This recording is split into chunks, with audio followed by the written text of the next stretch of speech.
줄 믿사오며 예수 그리스도를 받들어 간절히 기도드려 싸움나이다. 아멘. 하나님 나라를 만들려면요, 예를 들어서 북한을 민주국가로 만들려면 우리가 어떻게 해야 돼요? 두 가지죠. 하나님이 스스로 멸망하게. 여러분, 북한은 공산주의 사회주의 나라 아니에요. 뭔지 아시겠죠? 김일성 3대 독재 국가입니다. 공산주의 사상, 김일성 사상은 자기네가 내세운 껍데기예요. 자기는 공산주의니 사회주의. 근데 실상은 들어가 보면 김씨 3대 세습 독재 국가, 아주 악랄한 독재 국가입니다. 자기네 권력을 유지하기 위해서는 막 100만씩 굶어 죽어 넘어가도 아무 상관없어요. 아무 상관없어요. 그럼 우리는 기도해야죠. 무너지게 해달라고. 제일 좋은 건 스스로 무너지는 겁니다. 주저앉는 거예요. 두 번째는 지금 이스라엘이 하마스 쳐들어간 것처럼 무력으로 쳐들어가고 아주 박살내서 거기서 그 하마스 대원들은 싹 잡아서 죽이고, 그 다음에 어떻게 감옥에 집어넣던가. 그 다음에 일반인 민간인들은 이쪽에는 같은 팔레스타인인데 파타라고 하는 온건한 사람들이 웨스트뱅크라는 지역에 살고 있어요. 거기 정부에다가 이쪽을 맡겨버리는 거예요. 원래는 이 가자를 이스라엘이 점령하고 있다가 유엔에서 이스라엘이 땅을 차지하려고 거기를 갖고 있냐, 내놔라. 그래서 여기를 이 파타한테, 온건한 팔레스타인 정부한테 넘겨줬거든요. 근데 이 사람들이 온건은 좋은데 부정부패가 너무, 이스라엘이 돈을 많이 주고 그 산유국들, 아랍 국가들이 기름 팔아준 돈을 많이 주면 자기 돈 주머니로 하고 유럽에다가 땅 사놓고 아파트 사놓고 비행기 사고 요트 사고 너무 그래. 그러니까 가자 사람들 중에 그 좌파들이 일어난 거야. 극렬 분자들이 일어나갖고 이 온건한 팔레스타인들을 다 잡아 죽이고 자기네가 이쪽 가자지고 230만 명의 정권을 잡아버렸어. 또 쫓겨났죠. 그때 이 파타의 경비원들이 많이 죽었어요. 몇천 명이. 그러니까 자기네끼리 죽인 거죠. 그리고 차지한 게 지금 몇십 년이 오고 있는 거예요. 근데 얘네들은 이스라엘을 향해서 자꾸 쏘잖아, 미사일을. 그러니까 이번에 이제 가서 쳐들어간 겁니다. 만약에 하나님 나라라고 했을 때요, 내 안에서 먼저 하나님 나라를 쫓아낼 줄로 믿습니다. 할렐루야. 그렇잖아요. 내 안에 하나님 나라가 있고, 근데 요만큼만 있어. 근데 이쪽은 하나님 나라가 아니라 육신으로 말미암아 세상을 좋아하고 세상 음악, 세상 문화, 세상 즐거움을 좋아하는 게 여기 있어. 그렇다면 어떻게 해요? 여기에 의해서, 세상 나라에 의해서 내가 쫓겨나든 내 영이, 아니면 내 영이 하나님 나라가, 내 영의 나라가 내 안에 있는 세상 나라를 쫓아내든 두 가지 중에 하나가 돼야 합니다. 다니엘 한번 찾아봤어요. 단 2장 44절.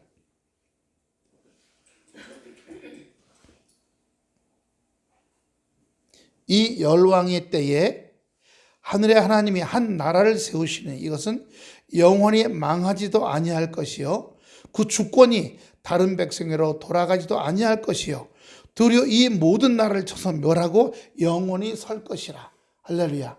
하나님 나라죠. 하나님 나라는 세상 모든 나라를 쳐서 멸하고 영원히 있을 수 있다는 겁니다.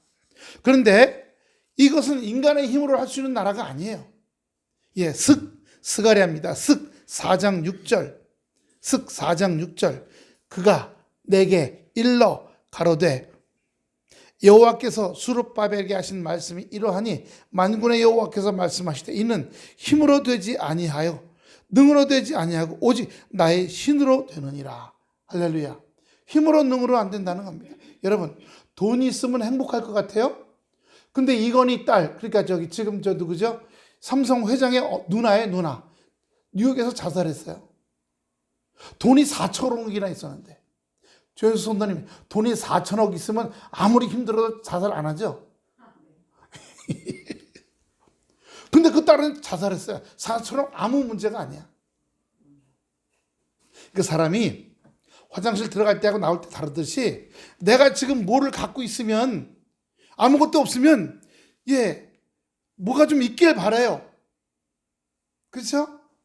근데 그걸 가지고 쓰던 사람은 그게 더 이상 중요하지가 않아. 없을 때는 있는 게 중요한데 있고 잘 쓰는 사람은 그것에 대해서 별로 중요하지 않아. 자기의 마음의 평화와 갈등, 고난, 마음의 고난 이런 게 더 중요해요. 예. 제가 여러 번 얘기했죠. 우리 여자 목사님 한 분 지금 67세신데 55년생 67세신가요? 55년생. 조동명 목사님 몇 년생이시죠? 예? 57? 그럼 2살 더 많으면 60, 예. 지금 후회하는 게 있어요. 뭐냐? 결혼 안 한 거. 이분 결혼 안 했어요. 그런데 한국에서 신학대학을 졸업하고 프랑스에 가서 석사를 받고, 예, 미국 가서 박사를 받아서 기독교 교육학 공부하느라고. 그러니까 40세가 됐어요. 키도 크고요. 또 몸매도 좋으시고요. 아주 말도 참 조리있게 잘하시고 박사니까. 그러니까 40살 때 결혼하자는 분들이 꽤 많았어요. 예, 아무도 안 해. 난 하나님하고 결혼해. 이래갖고 프랑스 남부 지역에 있는 여자 수도원에 들어갔어요. 평생 예수님을 신랑으로 삼고 살겠다고. 그러다가 한국에서 어느 교회에서 부목사로 와달라고 그래갖고 한국에 있는 큰 교회에 부목사로 왔어요. 네. 그때도 많은 사람들이 중매를 쓴다 뭐 한데도 안 한다 그랬어요. 지금은 뭐 하시냐? 이제 교회에서 더 이상 있을 수가 없어서 그 수원에 정부에서 주는 빌라 2채, 한쪽엔 남자들, 한쪽엔 여자 미혼모, 거기서 2개를 돌봐주고 있어요. 그래서 여기서 이제 왜 보육원 나오면 고등학교 졸업하면 다 내보내잖아요. 그런 애들 남자들 길러서 거기서 기르고 있어요. 그 걔네들이 군대 가요. 그 군대까지 따라가서 뭐 먹을 것도 주고 군 문안도 가요. 예. 그러다가 걔네들이 돌아오면 일자리나 무슨 카페 이런 취직하는 쪽에 또 애써주세요. 미혼모들은 출산해갖고 거기 있으면서 왜 아기가 있을 때 직장을 못 다니잖아. 1년, 2나 몇 년은. 그 애들을 돌봐줘요. 그럼 나가서 직장 다니면서 보증금이라도 생기면 그 다음에 이제 아기들 데리고 나가게 해요. 그리고 애들은 보육원에 또 맡기고 영화원 이런데 그런 일을 하세요. 네. 그런데 지금 제일 후회되는 게 뭐냐? 40살 때 결혼을 할 걸. 나조차 좋아하는 남자 굉장히 많았는데, 잘난 남자 엄청 많았는데 결혼할 걸. 왜요? 지금 너무 힘들대요. 네. 힘드니까 같이 얘기를 나눌 사람도 없고, 때로는 뭐 코로나 저번에 걸렸어요. 코로나 걸렸는데 누워서 아이고 누가 약국 가서 약 사다 타줄 사람도 없고, 예, 죽을 끓여주거나 본죽을 사다 줄 사람도 없고, 혼자 뭐든지 다 여기저기 쑤시는 다 알아서 해야 돼요. 여러분 그게 무슨 뜻인지 이제는 아시죠? 근데 젊을 때는요 그렇게 생각 안 하는 거예요. 젊을 때는 여기 젊을 때, 요 나이 젊을 때 20대는 20대 때 하는 요구사항이 있어. 30대는 30대 요구사항이 있고, 40대는 40, 50대, 50대, 60대는 60대 그 이상의 요구사항이 있어요. 근데 어떨 경우 20대, 30대 때 요구사항을 이뤘는데 이때 요구사항이 뭐예요? 아까 결혼 안 하고 나는 공부를 많이 해서 박사를 따갖고 교수가 되는 거야. 그렇긴 했어. 근데 여기 왔더니 이때 나를 만족하게 해주고 이때 나를 즐겁게 해줬던 게 여기 와서는 하나도 안 맞아. 무슨 말인지 이해되시죠? 내가 지금 없을 때는 있기를 바래. 있으면요 더 이상 있는 게 바라는 게 아니야. 이제는 또 다른 거.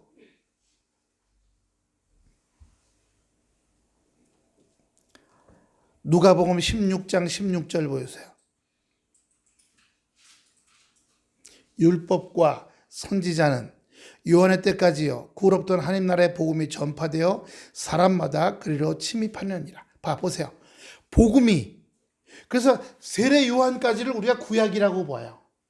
세례 요한까지는 구약이라고 보고, 세례 요한 이후부터는 어떻게 돼요?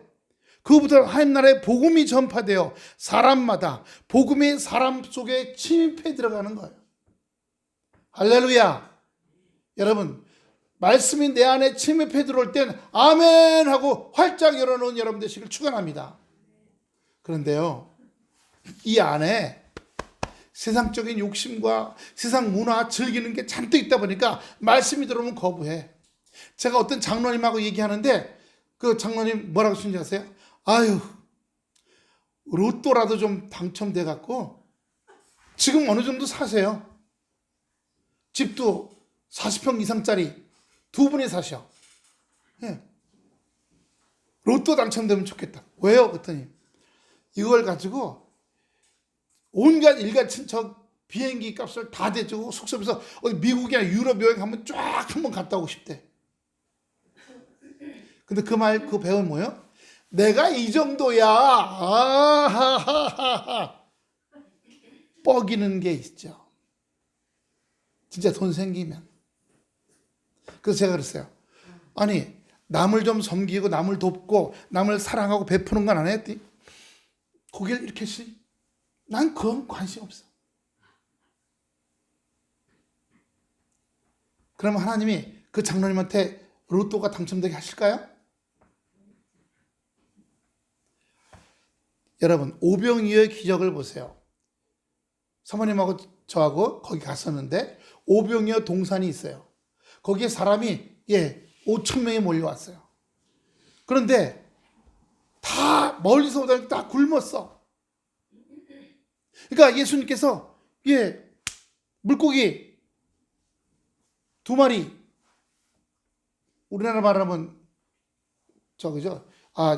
피자인데 위에 올려놓은 게 하나도 없는 피자예요. 그러니까 밀가루만 있는 피자야. 그래서 그걸 반을 뜯어갖고 벌리면 벌려져요. 그럼 거기다가 여러 가지를 집어넣고 먹는 거예요. 무슨 얘기 아시겠죠? 그게 이제 이스라엘식이에요. 그렇게 하는데 예수님이 오병이어서 먹였어요. 그럼 예수님이 구제소예요? 음식 나눠주는 가난한 사람 나눠주는 푸드뱅크입니까? 예수님의 목적이 거기 있었을까요?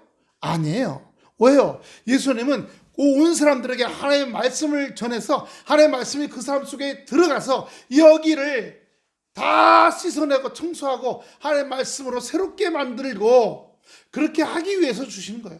우리 믿는 사람들에게도 하나님께서 여유를 주시고 물질을 주시고 생활의 넉넉함을 주시고 좋은 환경을 주신 이유는 바로 그렇게 복음으로 살아가라고 주신 줄로 믿습니다. 할렐루야. 옆 사람하고 인사합시다. 복음으로 살아갑시다. 그런데 어떻게 해요? 여기에 세상 욕심, 세상 즐거움, 돈 있으면 좋겠다 이런 거 하나도 쫓아내지 않고 그냥 있고 몸은 교회에 왔다 와. 나 좀 돈 좀 안 주시나 하나님이?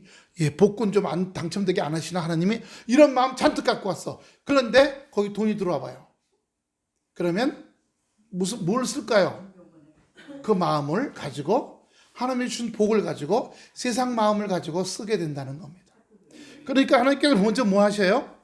복음이 그 마음속에 침입해서 이 안에 있는 세상적인 마음을 다 쫓아내고 하나의 마음으로 하나의 마음으로 하나 되게 하신 다음에 그에게 넉넉하게 하시는 거죠. 왜? 그렇게 되면요, 하나님의 마음을 가지고 넉넉함을 나누고 베풀고 함께하고 하게 되는 줄로 믿습니다.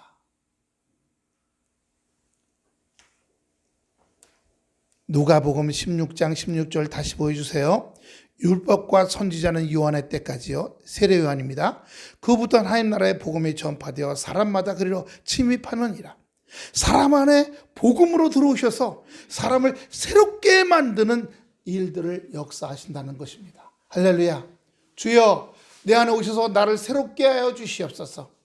세상 욕심, 세상의 증오, 미움, 지금 우크라이나, 러시아 증오와 미움으로 전쟁해요. 여긴요, 팔레스타인, 하마스, 이스라엘, 너 우리 인질을 잡아갔지? 로켓을 쏴서 우리 1600명 죽이고 갔지? 어디 니네도 죽어봐. 지금 그러는 거 아닙니까? 해봐. 우리는 5개월 버틸 수 있어. 5개월이면 유엔이나 각 나라에서 막 공격하고 지탄을 해서 너희가 중단할 거야. 하마스는 그걸 노리고 있어요. 근데 이번에 이스라엘은 우리 이번에는 아랍 세계나 미국이나 유럽에서 뭐라 그래도 완전히 너희들 박살내서 싹 청소할 때까지는 전쟁 안 멈춰. 지금 그러고 들어가는 겁니다. 그게 이스라엘 마음이에요. 눈에는 눈, 이에는 이. 한 번 때리면, 한 번 맞으면 몇 배로 보복한다. 거기에는 우리 하나님의 마음 아무것도 없어요. 서로 증오하고 미워하죠. 예? 요한복음 18장 36절입니다. 예수께서 대답하시되 내 나라는 이 세상에 속한 것이 아니라 만일 내 나라가 이 세상에 속한 것이었다면 내 종들이 싸워 나로 유대인들에게 넘기지 않게 하였으리라. 이제 내 나라는 여기에 속한 것이 아니니. 예수님이 자기 따르는 많은 사람들이 있었잖아요. 그러면 로마 군인들과 대제사장 가야바의 그 종들이 자기를 잡으러 올 때 기억에 몇십 명이죠. 자기 따르는 수천 명을 동원해 갖고 그 사람들 오히려 잡아 갖고 쳐들어가서 예수님을 왕으로 앉힐 수 있겠죠. 하지만 예수님은 이 세상의 왕으로 오신 것이 아니라고 하는 거예요. 그렇기 때문에 내 나라는 여기에 속한 것이 아니다라고 말씀하셨어요. 내 나라는요. 사도행전 1장 6절 7절입니다. 저희가 모였을 때에 예수께서 묻자고 가로되 주께서 이스라엘 나라를 회복하심이 이때니까 하니 7절 가라사대 때와 기한은 아버지께서 자기의 권한에 두셨으니 너희의 알 바 아니요. 하나님 나라는 말씀이 침입해서 들어와가지고 복음으로 변화된 사람들이 이 세상에 한 명, 두 명 많아져서 달라진 세상, 미움과 증오와 원수와 싸우고 죽이고 뺏기고 이런 나라가 아니고 사랑하고 섬기고 베풀고 나누고 함께하는 그런 충만함이 나타날 때 하나님 나라가 회복될 줄로 믿습니다. 할렐루야. 우리 그렇지 않잖아요. 여러분, 우리나라를 보면 완전한 기독교 국가는 아니죠. 근데 재밌는 거 있어요. 우리나라는 단일 민족이에요, 아니에요?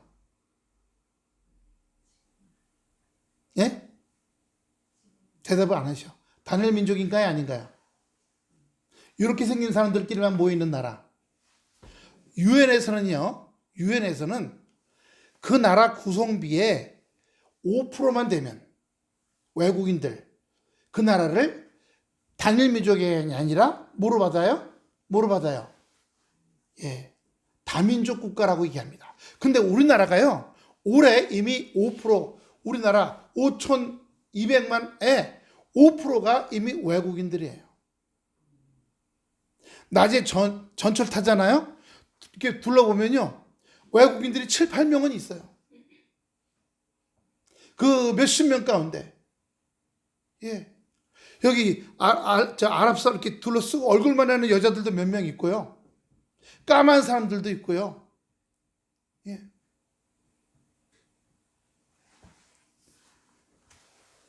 백인들도 있고. 우리나라도 벌써. 또 하나는 우리나라가 애들을 안 낳잖아요.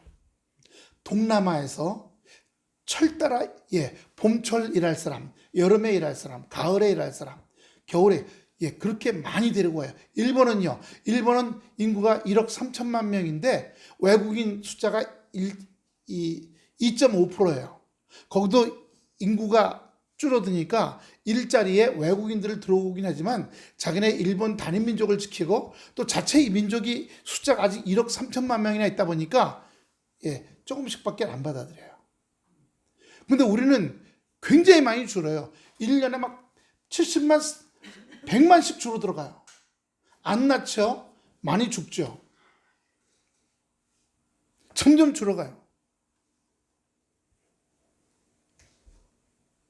그런데 우리나라는 몇십 년 전까지만 해도 가난하게 살았어요. 우리 여기 권사님들이나 조현수노님 미국으로 왜 가셨어요? 한국에서 살기보다 미국 가는 게 좀 더 낫다고 생각하신 거잖아요. 그만큼 살기가 어려웠어요, 한국에. 그러다 보니까 목적이 뭐냐? 돈 벌어야 돼. 돈 벌어야 해. 돈 벌면 다 행복해져. 먹고 쓰고 입고 하고 싶은 거 다 해. 그건 물질적 욕구거든요. 인간의 물질적 욕구예요. 물질적 욕구가 만족이 안 되니까 그걸 위해서 막 죽으라고 평생 일한 거예요. 그러다 보니까 물질적 욕구가 채워지면 거기서 끝나요. 한국은 중산층 그러면 뭘 따진 줄 아시죠? 우리나라에서도 중산층, 나라에서도 지표를 그렇게 잡아요. 중산층은 연봉이 4,700 이상이 돼야 된다는 거예요. 연봉 4,700이면 12로 나누면 4,700면 470만 원 저거 나가죠? 400만 원 정도 나가고. 그럼 4,300이죠? 4,311을 나눠보세요. 그러면 거기서부터 중산층이라고 따져요. 근데 일반적으로 직장들에서 우리나라 제일 많은 게 뭐냐면 250에서 300까지 버는 사람이 우리나라 전체 인구의 35%나 돼요. 직장 다니면서. 그러니까 우리나라는 중산층 그러면 월급은 이 정도, 집은 이런 정도, 차는 이 정도, 애들 학교는 이 정도, 이러면 나 중산층이야. 즉 물질적이고 육체적인 조건만 따져요. 이제 제가 영국에서 말하는 중산층이 어떤 건지 한번 얘기해 드릴게요. 영국의 중산층은 1. 살면서 페어플레이를 할 것. 페어플레이 뭔지 아시죠? 깨끗하게 양심적으로. 우리는 수단 방법을 가리지 않잖아요. 저는 요번에 깜짝 놀랐어요. 남현이라고 왜 이 펜싱에서 왜 금메달 딴 키 조그만 아줌마 있잖아요. 뭐 거기 결혼하려고 했던 27살짜리 뭐 전청조라고 남자였대요. 여자였대요. 사기꾼이었대요. 통장에 51조가 들었던 통장을 만들어 갖고 다 가짜. 수단과 방법을 가리지 않죠. 페어플레이 없어요. 영국은 두 번째는요, 올바른 것을 위한다면, 올바른 걸 위한다면 자기 주장과 신념을 가지라는 거예요. 두 번째가. 세 번째는, 독선하는 거 있죠, 왜? 입에서 아주 독한 말로 남 괴롭고 힘들게 하고, 독선을 주장하는 거예요. 이런 건 하지 말 것. 네 번째, 약한 사람, 어려운 사람, 힘든 사람을 두둔하고, 누가 강한 사람이 약한 사람을 괴롭게 하거나 착취하거나 하면은 거기에 대응해 줘야 된다는 거예요. 다섯 번째, 영국에서 불법, 불의, 불평등에 대해서 의연히 대처해 나가는 것이 중산층이라는 거죠. 근데 여기 이 다섯 가지 제가 보면서 깜짝 놀란 게 여기엔 경제적인 얘기 하나도 없어요. 월급 얼마에 받았고 연봉 몇 평에 사냐, 자동차는 국산이냐 외제냐, 얼마짜리냐, 애들은 어떤 뭐 좋은 학교, 사립학교 비싼 데 다니냐, 이런 얘기 하나도 없어요. 정서적인 세계, 올바름의 세계, 공의로운 세계에 대해서 거기에 얼만큼 자기 삶을 투자하냐, 그게 중산층이에요.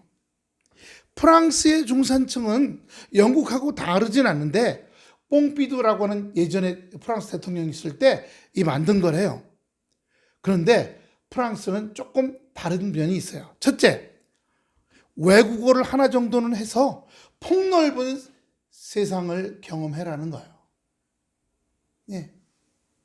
두 번째, 한 분야 이상의 스포츠나 악기를 다룰 줄 알아야 된다는 겁니다. 세 번째, 프랑스이기 때문에 남들과 다른 맛을 낼 수 있는 맛있는 별미 하나를 만들어서 사람들을 대접할 줄, 손님들 대접할 줄 알아야 된다는 겁니다. 네 번째, 사회봉사단체에 참여해서 활동하라는 겁니다. 다섯 번째, 남의 아이를 잘못하면 내 아이를 꾸짖는 것처럼 꾸짖을 줄 알아야 된다는 겁니다. 우리나라 내 아이만 하다 보니까 아이들 다 망가지죠. 학폭 이래가지고. 프랑스도 보면 경제적 관점, 경제적 지표에서 말하는 내용 아무것도 없어요. 미국 볼까요? 미국 공립학교, 초등학교, 중학교, 고등학교 공립학교에서도 얘기하는 게 있어요. 첫째, 자기의 주장이 올바르다고 하면 떳떳해라는 겁니다. 두 번째, 사회적으로 먹고 살기 힘들고 법을 모르고 이런 약자들을 도우라는 겁니다. 세 번째, 부정과 불평등, 불의에 저항하는 사람이 되어라는 겁니다. 네 번째, 거실 위에 테이블 위에는 반드시 신문, 잡지 등 비평지, 올바르게 얘기하는 비평지가 있어서 그걸 통해서 그런 비평하는 관점을 가지고 살아라는 겁니다. 우리가 선진국들과 비교하기 어렵기는 합니다만 우리는 GDP가 얼마냐, 환율이 얼마냐, 각종 지표가 얼마냐, 거기에 따라 삶의 가치를 따져요. 저 사람 괜찮은 사람이야, 이렇게요. 여러분, 미국의 애플의 스티브 잡스를 보면 성공한 사람들하고 굉장히 좋아하지만 저는 스티브 잡스의 이면을 들여다봅니다. 기업을 창업하고 초일류 기업으로 일군 사람으로 멋있게 평가받지만 동시에 이 사람이 기업 사냥꾼이에요. M&A. 많은 중소기업을 먹어치웠어요. 피눈물 많이 흘리게 한 사람입니다. 근데 자기가 암으로 죽었어요. 이 스티브 잡스는 비윤리적이고 피도 눈물도 없는 사람이었어요.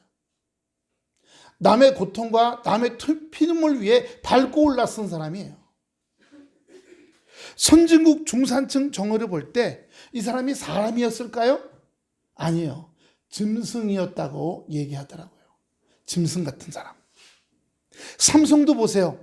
기업으로는 세계적으로 기업으로 성장해서 물건은 잘 만들어요. 하지만 못할 짓을 너무 많이 했어요. 삼성이요. 우리가 이병철 씨 사카린 수입, 설탕 원료라고 해놓고 사카린을 수입했다가 사카린을 가루로 만들어 설탕 반, 사카린 반 해갖고 팔아먹었어요. 제일제당에서. 걸려갖고서 혼났죠. 감옥 가는 대신에 돈 많이 내고 풀려났어요. 온갖 나쁜 짓을 해갖고 세운 위에 지금의 삼성이 있는 거예요. 삼성이 페어플레이하고는 거리가 먼 데죠. 한국 교회도 봅시다. 교회를 평가할 때 경제적인 지표의 용어를 사용해요. 대형 교회, 중형 교회, 작은 교회, 미자립 교회, 돈이 없는 미자립 교회단 말이죠. 건물 크기, 교인 수, 헌금이 얼마나 나오느냐, 그 목사님 연봉이 얼마냐. 목사님들끼리도 성주순례 몇 번 갔다 왔어? 요즘은 성주순례 얘기하냐. 세계 일주 몇 번 해봤어? 해본 적 없거든요. 또는 교회가 돈을 들여서 온갖 활동들을 많이 하는가에 따라서 교회가 살아있는 교회냐 안 교회냐를 얘기해요. 아니에요. 그건 다 비본질적인 거예요. 본질적인 내용을 아닌 걸 가지고 하면서 큰 교회, 중형 교회, 성도들도 주님의 은혜가 임했나, 축복이 임했나, 이런 걸 물질 기준으로 잡고 있어요. 그 집이 요번에 돈 많이 벌었대, 하나님의 은혜로. 하나님의 은혜는 갖다 붙이는 말이고, 온갖 일에서 돈 많이 벌면 걔들이 성공했대, 자녀들이 좋은 자리, 높은 자리에 올라갔대, 애들 연봉이 무지 높대, 잘 먹고 잘 산대, 요번에 외국 여행 어디 갔다 왔대. 교회 안에서도 그게 기준이 되고 있어요. 그러면 은혜 받은 거고 축복 받은 거야. 하나님이 기뻐하시는 거야. 서구 나라들은 2000년 이상 기독교 문화였기 때문에 문화생활 곳곳에 성경적인 섬기고 나누고 베풀고 악을 미워하고 물질, 만문신 중심으로 사는 삶을 중심에 두지 않고, 첫 번째, 하나님 자녀는 뭐냐? 좋은 사람 되는 거예요. 하는 말씀 안에서. 말씀이 내 안에 침입해갖고 자극을 주고 깨닫고 회개해서 더 이상 세상적으로 살지 않겠다고 말씀으로 충만하게 해서 그 누룩, 말씀의 누룩이 들어와서 내 안에 전체 퍼지게 하는 거예요. 두 번째요. 그렇게 좋은 사람, 하나님의 좋은 사람이 되면 하나님의 사랑과 정의가 충만한 사회를 만들어요. 좋은 사회가 되는 거죠. 세 번째, 하나님이 인도하시고 이끄시는 나라. 이렇게 좋은 사람이 좋은 사회들을 만들고 좋은 사회가 좋은 나라를 만들어요. 이런 성경적인 사람 되는 교육이 가정에서 이루어지기 시작합니다. 우리나라는 어떻게 해요? 성경적인 교육을 잘 안 시켜요. 또는 본을 보이지도 않을 때가 많습니다. 교회가 이 세상의 중심축을 잡기 위해서 교회는 세상과 같은 경제 지표나 물질적인 지표, 양적 지표로 가지고 말해서는 안 되고요. 영적인 가치, 성령의 열매, 삶을 지향하고 하다못해 한 단계 내려가서 선진국의 중산층 정의처럼 그런 일반적인 가치라도 우월해야 하는 그런 삶이 되어야 됩니다. 신앙이 성장하는 것은 하나님 나라의 성공입니다. 오늘 말씀의 제목이 뭐예요? 하나님 나라의 성공이에요. 신앙은 첫 번째, 어렵고 힘들고 고난이 있고 환난이 없게 교회 찾아오죠. 먹고 사는 거 해결되고 돈 좀 벌게 되고 문제 잘 풀리고 복권도 하나쯤 당첨하게 해주시고. 기복신앙이죠. 불교 가도 그렇게 하고요. 무당 찾아가고 점쟁이 찾아가도 그렇게 해줘요. 그러면 우리 기독교가 무슨 다른 데하고 차별성이 뭐예요?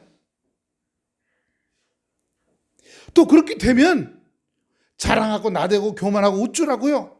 그리고 자기가 예전에 나보다 좀 많이 가진 사람한테 업신여기지 않고 밟혔던 것처럼 나도 이제 좀 좋아지면 자기 뭔도 못한 사람을 깔보고 업신여기고 어이구 저까지 주제에 까불고 있네 이렇게 말하게 돼요. 이게 완전히 육신적인 사람이에요. 하나님의 말씀이 그 안에 침투하지 않았어요. 그래도 하나님은 일단 그렇게 되는 걸 인정해 주셔요. 그렇게라도 하라는 겁니다. 그러나 거기만 머물지 말고 그 다음으로 올라오라는 거예요. 한 계단 더.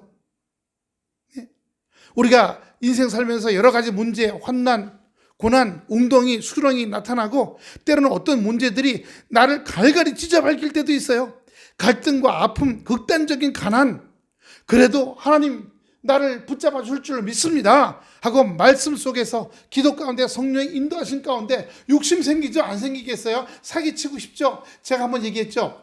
저기 어디에 광운대학교 교무과장님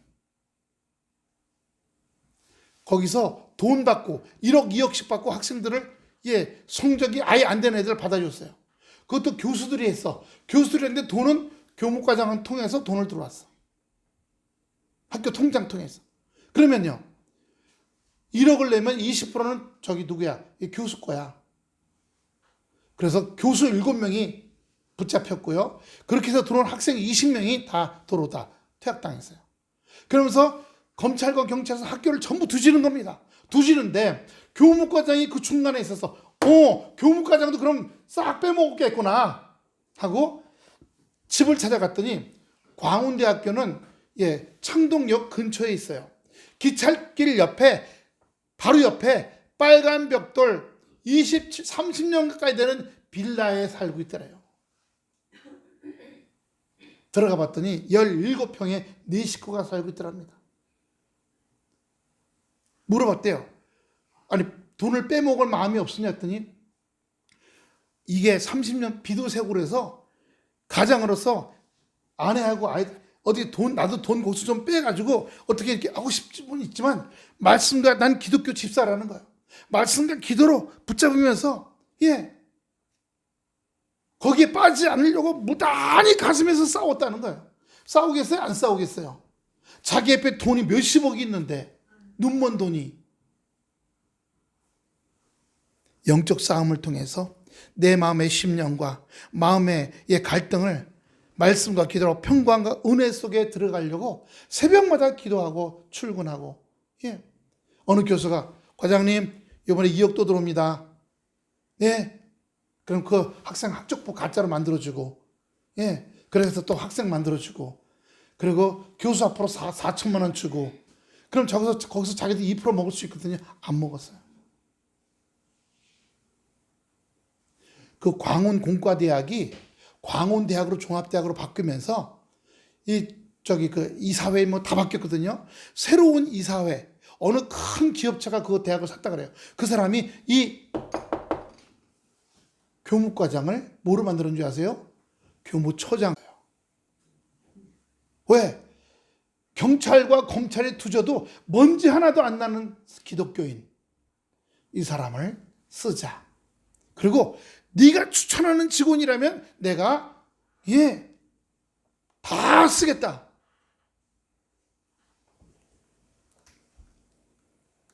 거기가 하나님 나라가 되어가는 줄로 믿습니다. 할렐루야. 그리고 세 번째로 예수님께서 이 땅에서 우리에게 보여주신 게 뭐예요? 자기 목숨까지도 내어주시는 아름다운 사랑이었어요. 할렐루야. 그분의 자기 목숨까지 내어주는 그 사랑 때문에 우리가 구원받게 된 거죠. 그걸 우리가 임하고 다이라고 얘기합니다. 그리고 자기 목숨까지 내어주고 아름다운 성품으로 자기를 잡으러 온 군인들을 베드로가 칼로 쳐서 귀를 찌르니까 귀를 떼어서 오려 갖다 붙여주셨잖아요. 여러분 사마리안 보세요. 도둑 만나서 거반 죽게 된 사람을 보면서 지나가다가 자기는 장사하러 가는 거예요. 그 사람을 자기 나귀에 싣고서 가서 동네 의원에 맡기고 치료비 주면서 떠났어요. 그러면서 내가 다시 올 텐데 물건 팔고 돌아올 텐데 그때 돈이 더 들었거든. 얘기하라. 내가 돈을 더 주겠다. 여러분 피를 흘리고 쓰러진 강도당한 사람을 내가 만지면 나한테 옷에 뭐가 묻겠어요? 피 묻죠. 시간치 체제죠. 근데 이 사마리아 사람보다 먼저 앞서간 사람이 누구예요? 대제사장이었어요. 그 다음에 그 레위인이었어요. 번쩍번쩍하고 부티나게 입은 사람들 그냥 지나갔어요. 하지만 사마리아 사람 손가락질을 받아요. 혼혈이에요. 혼혈인 사람들. 이 사람이 자기 손해를 보면서도 어려움을 당해도 주님 뜻대로 살겠습니다. 할렐루야. 그런데 그렇게 하면 예수님이 십자가에서 죽는 게 아니에요. 내가 그렇게 손해보고 어려움 당한 사람 도울 때 망하는 게 아니에요. 손해보는 게 아닙니다. 예수님이 부활하셨고요. 회복됐고요. 새로운 삶이 시작되는 겁니다. 우리는 이런 것들을 통해서 하나님 나라가 무엇인지를 알 수 있어요. 오늘 본문 21절 보세요. 오늘 누가복음 7장 21절. 또 여기 있다 저기 있다도 못하리니 하나님 나라는 너희 안에 있느니라 그랬어요. 미국이 하나님 나라다. 영국이 잘 사니까 하나님 나라. 독일이 일본이 하나님 나라. 요즘 중국이 막 경제가 올라. 중국이 하나님 나라. 절대 아니죠. 마태복음 12장 28절 보세요. 그러나 내가 하나님의 성령을 힘입어 귀신을 쫓아내는 것이면 하나님 나라가 이미 너희에게 임하였느니라. 이 귀신은 뭐예요? 귀신은 하나님 나라의 마귀에 속한 이 세상 나라의 마귀에 속한 것이고 믿는 성도가 하나님의 자녀가 되고 변화되고 새로운 사람으로 되어가는 걸 방해하고요. 악하고 더럽고 전쟁하고 죽이고 죽고 하는 거예요. 3일 전에 미국에서 어떤 사람이 기관총을 가지고 볼링장에서 18명을 쏴 죽이고 20명의 부상을 입혔대요. 그리고 달아났어. 경찰이 우리나라 전라도 하나를 다 포위한 것처럼 점점 포위하니까 자기가 어디 고물상에서 자기 얼굴에다 기관총을 쏴갖고 자살했어요.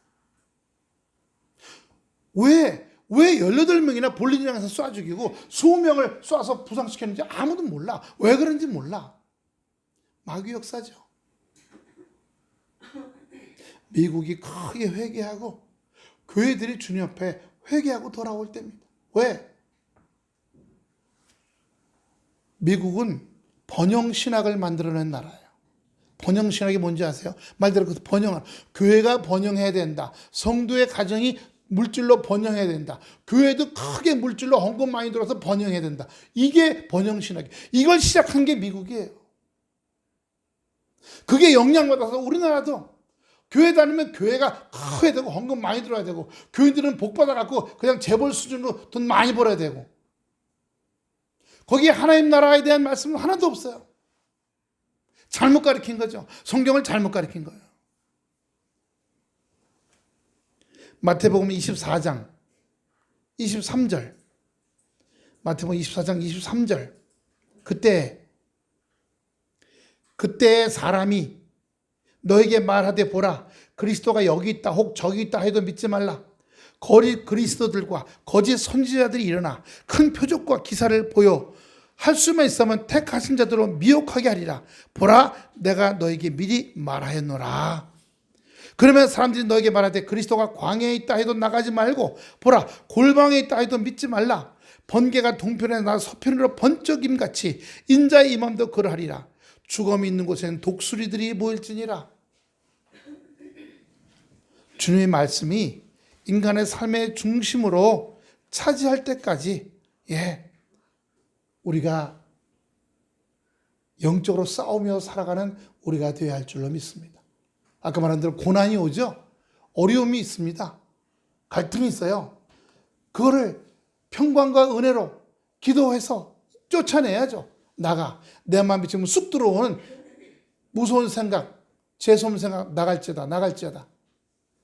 제가 아까 말씀드린 그 장로님하고 대화를 하는데 그 장로님은요 5마디마다 뭐 때문에 힘들어, 뭐 때문에 아주 괴로웠어, 뭐 때문에 주저앉았어.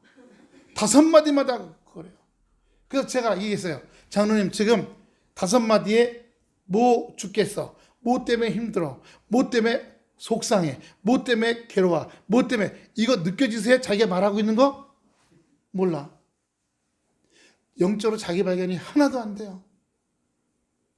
그래서 성경 말씀을 몇 군데 가르쳐 드리는데 몰라요. 또 이런 말씀도 하세요.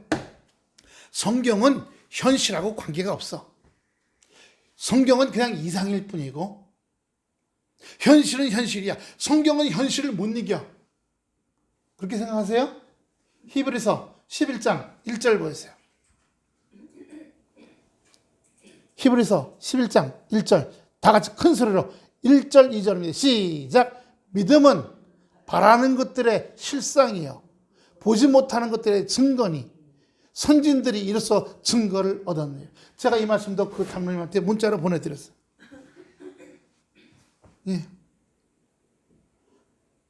그 말은 성경은 이상을 위해서 그저 포장지 같이 있는 것뿐이고 자기의 삶은 현실은 내가 살아가게 하기 위해서 눈치 보고 가진 여러 가지 일을 다 해갖고 그냥 몸부림치면서 살아간다는 거예요. 그래 얼마나 괴로워요. 하나님의 능력이 아무것도 안 나타나는 거예요. 인정하지 않으니까요.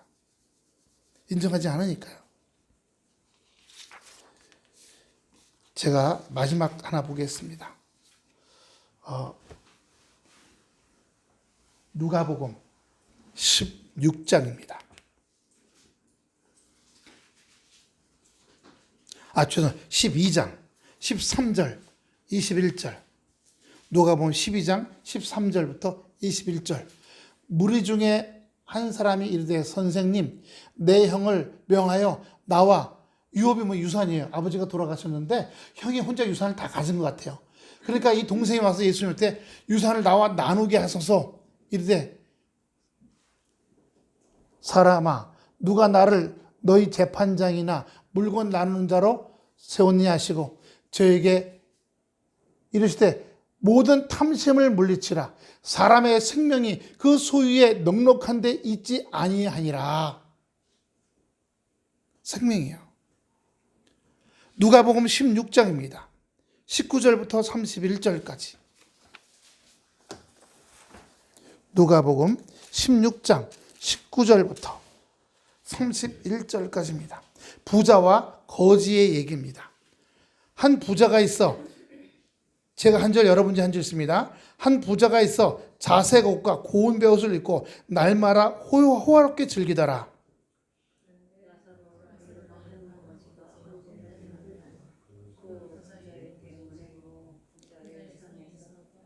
아니요, 한 절만 읽으세요. 한 절만.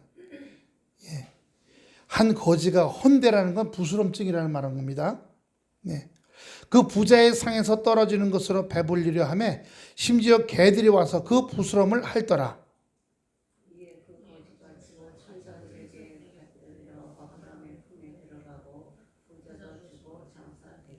그가 음부 지옥입니다. 지옥에서 고통 중에 늘들어 멀리 아브라함과 그의 품에 있는 거지 나사로를 보고 그런데 아버지 아브라함이요 나를 긍휼히 여기사 나사로를 보내어 그 손가락 끝에 물을 찍어 내 혀를 서늘하게 하소서. 내가 이 불꽃 가운데서 고민하나이다. 25절 다 같이 한번 읽어봅니다. 시작. 아브라함이 이르되 너는 살았을 때 좋은 것을 받았고, 자세요. 살아서 세상에 살 때는 좋은 것으로 호화롭게 살았고라는 말입니다. 나사로는 고난을 받았으니 이것을 기억하라. 이제 그는 여기서 위로를 받고 너는 괴로움을 받느니라. 그래서 어떤 목사님이 부자는 지옥 못 간다 그래갖고 아주 난리가 났던 적이 한 번 있어요. 기독교 교회에. 그러면 교회 다니는 부자들은 다 지옥 가냐? 아니, 그런 말 뜻이 아니라 부자라도 하나님 말씀대로 사는 사람은 천국 가는 거겠죠. 할렐루야. 하지만 부자인데 아까 어떤 장로님 얘기한 것처럼 성경은 그냥 이상일 뿐이고 현실은 내가 열심히 살아야 돼. 이거는 지옥 가는 거죠. 수단과 방법을 가리지 않고 돈을 받았어. 남을 밟고 올라가서 남의 눈에 피눈물 나게 하고 살았어.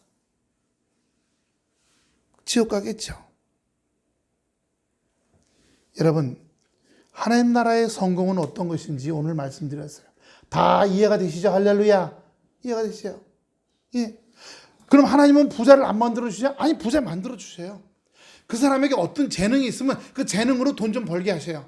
그 대신에 그가 말씀이 그 마음에 침투가 돼서 말씀으로 사는 것도 함께 같이 해주시는 거예요. 할렐루야. 그래서 돈이 들어와. 그러면 그걸 말씀으로 또 살아가. 돈이 들어와. 말씀으로 살아가. 그에게 좋은 지식과 좋은 아이디어를 주셔서 성공하게 하셔. 돈이 더 많이 들어와. 그럼 더 말씀으로 더 충만하게 더 순종해. 예, 더 순종해. 우리 마이크로소프트의 회장 이름이 뭐죠? 갑자기 기회가 나는데. 그 사람 재산이 240조 원이에요. 조. 그런데 매년 2조씩 불우이웃을 위해 내놓고 있어요. 그 사람이 그렇게 되니까 미국의 부자들 가운데 한 200명이, 더 많겠죠. 교회 다니는 200명이 모여서, 전에 왜 카터 대통령이라고 있었죠? 그분 장로는 90 넘었는데 지난번에 암이 7개가 있었는데 그 7개 때문에 수술까지 하고 죽는다고 그러는데 2달밖에 안 했는데 그분이 살아나셔서 지금은 성경 공부하거든요. 그 카터 대통령의 그 모임에 와갖고 부자들 200명이 와서 하고 그분들이 돈을 내놓는 거예요. 매년 프로이 돕기, 미국, 노숙자, 다른 나라 베풀고 나누는 거죠. 돈 많으면 나도 하겠다. 아니에요. 돈 많은데도 더 돈 벌려고 안 내놓는 사람도 있어요. 아까워서 안 내놔요. 돈 가지면 가질수록 더 아까워해요. 더 아까워한다고요. 여러분, 하나님 나라의 성공을 이루시는 우리 바울교회 성도 여러분 되시길 축원합니다. 하나님 나라의 성공을 이루심으로 말미암아 하나님이 세상적인 성공도 따라가게 하실 것을 축원합니다. 먼저 하나님 나라가 말씀으로 우리 안에 침입해서 우리 안을 먼저 개조시켜야 됩니다. 100%가 아니라 점점 조금씩 바뀌어갈 때 하나님도 물질도 조금씩 같이 주시는 거예요. 그래서 이것이 이 깍지 끼듯이 같이 맞물려 가게 하시는 거예요. 여러분, 하나님이 우리를 통해서 일하시는 줄로 믿습니다. 다시 한번 옆 사람하고 인사합시다. 하나님께서 당신을 통해 일하십니다. 말씀이 침입해서 우리를 하나님의 마음으로 만들고, 그리고 그런 마음으로 이 세상 살아가면서 온갖 유혹들을 이기고 좌절과 낙심들을 이기고, 그리고 하나님께서 주시는 은혜와 사랑과 물질로 나누고 베풀고 함께하며 살아가는 거예요. 그럴 때 이 땅이 회복되기 시작하고 서로 싸우지 않고 죽이고, 지금 요즘 뉴스 보면요, 사람이 사람을 죽이고 예, 점이고 이 뉴스밖에 안 나와. 근데 여기가 지옥이죠. 어디 딴 데 지옥이 있겠어요? 우리 하나님은 주님 은혜 안에서 온전한 은혜로 살아가길 바라시는 줄로 믿습니다. 이쪽 나라 죽이고 우리나라 안에서도 서로 죽이고 예. 옛날에 1년에 한 번 죽었는데 지금은 일주일에 몇 명씩 죽는 일들이 계속 나와요. 지금 우리나라도.